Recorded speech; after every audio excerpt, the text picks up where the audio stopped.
Tundwa from ZedCredit, and I'd like to start with the story. This is my grandmother. She's 63 years old, and she lives in Matero. She has no job, and she has no source of income. She's like 14.5% of women in rural areas that rely on family, in this case, my grandfather, for her income. Well, my grandfather doesn't earn that much. And even most days, in fact, he doesn't leave any money, but he always finds a good meal at home, and on top of that, he borrows money from my grandmother. This is despite the fact that she has 4 dependents to look after when he's at work. And even if she was working, statistics show us that women on average earn 40% less than their male counterparts in every income bracket, and the gap gets wider as we go down the poverty line. So this prompted me to find out, what is my grandmother doing? Well, my grandmother's part of a savings group. Savings group are peer-to-peer saving cycles of peer-to-peer saving cycles of women that come together, 10 to 30, and they save money together regularly. At the end of a cycle, they have a share out. This prompted our interest into savings group. And in the last 2 months, we've worked with 8 savings groups, and what we found is very interesting. First of all, we found that there are over 600,000 members of savings group in Zambia, and over 80% of them are women. Secondly, we found that savings group are a means through which women are beginning to have a voice in their communities. Thirdly, we found that for all the good they are achieving, they have not reached their full potential due to a few challenges that I'll share with you. The first is record management. Keeping accurate track of members' loans and savings was a challenge, and during our research, it was not uncommon to find disputes over how much members had saved or how much they had loaned from the previous meeting.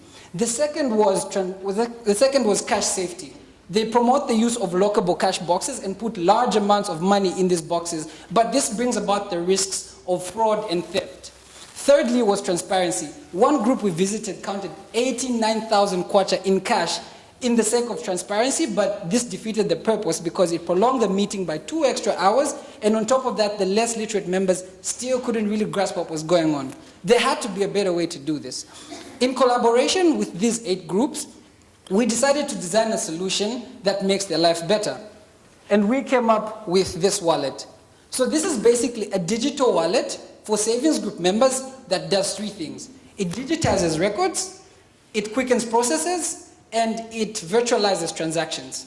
This is not just like an app that's efficient. This is a means through which women can actually begin to access and create wealth for themselves. I'll tell you how. By digitizing records, we give them credit history, and this is a basis upon which they can access other financial services. By quickening processes, we cut meeting times from 3 hours to 45 minutes, giving them more time to engage in other productive activities. And by virtualizing transactions, well, we simply remove the risk of theft and fraud. How does this work, I hear you ask in the back of your mind? Well, most savings groups are started by village agents that go out in the field, and as they do that, they download the application, add members, and as they add them through their phone numbers, everybody gets an SMS alert. Even those without smartphones can access the same records via USSD. Our business model comprises of financial institutions that provide us with deposit infrastructure. We, in turn, are providing them liquidity from our groups. We also partner with NGOs that facilitate the creation of savings group, and we are giving them a tool through which they can actively monitor the performance of their groups in real time.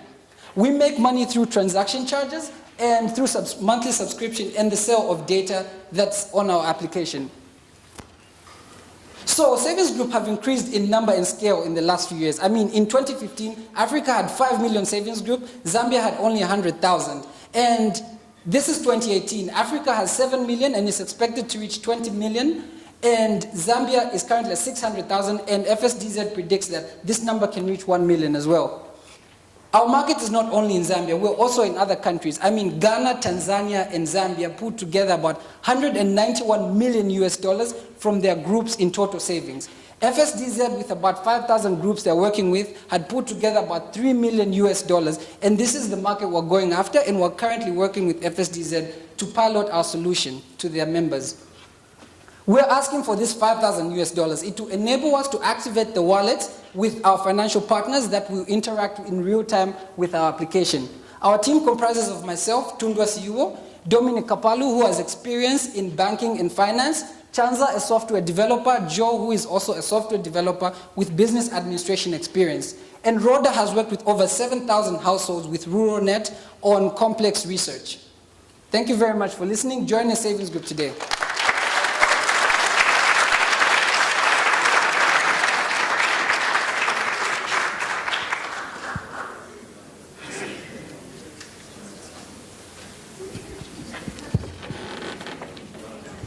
I believe the judges have 5 minutes in which to ask questions. Please, you've got a mic.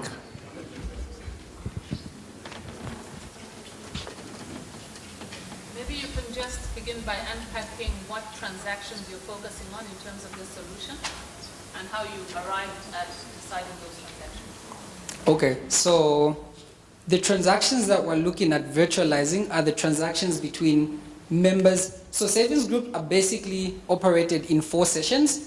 There are like fines that members have to pay for those that come late, their savings, and then their loan repayments. So we're looking at virtualizing these transactions because as they go, the money has to be counted physically. But if you simply just send to the group wallet from your personal wallet as a savings group member, you quicken that time and it's instant and the records auto-update themselves.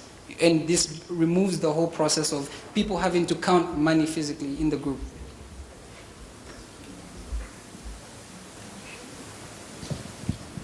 Thank you.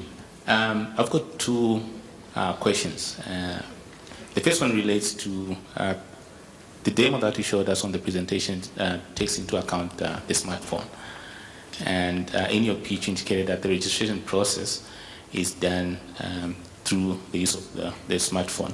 From your own assessment, how effective would this be, considering that you indicated that the primary focus is the rural community? Yes. Who are typically not on a steady flow of income, but are relying on these communities to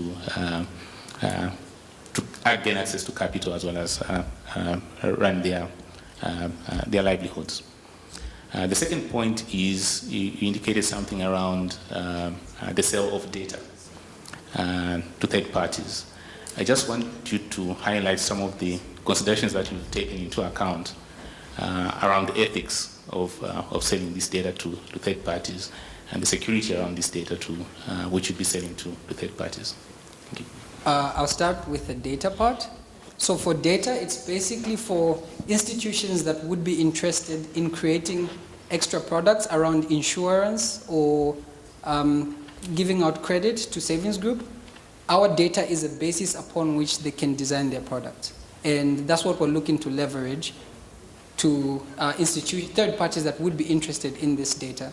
NGOs are also interested in this data to actively view how groups are performing in real time. Then, I'm sorry, can you repeat the first question? The first question was just around the cost of the hardware. Okay. How we've solved that problem. So this is basically an Android application, and how we deploy it is village agents. NGOs usually organize master trainers. They go out in the field and they train village agents, and these village agents actually mobilize the people and start the groups. So what they would do is, as a village agent, they have certain levels of literacy, and most of them would be using a smartphone.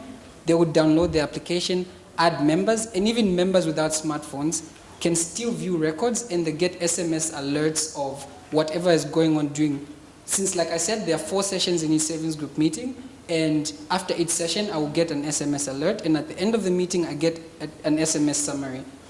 And even if I can't read, at least I have someone in my family who can read. And already we know that the mobile phone penetration in Zambia is quite high, and everyone has even a simple phone on which they can view records via USSD. Yes.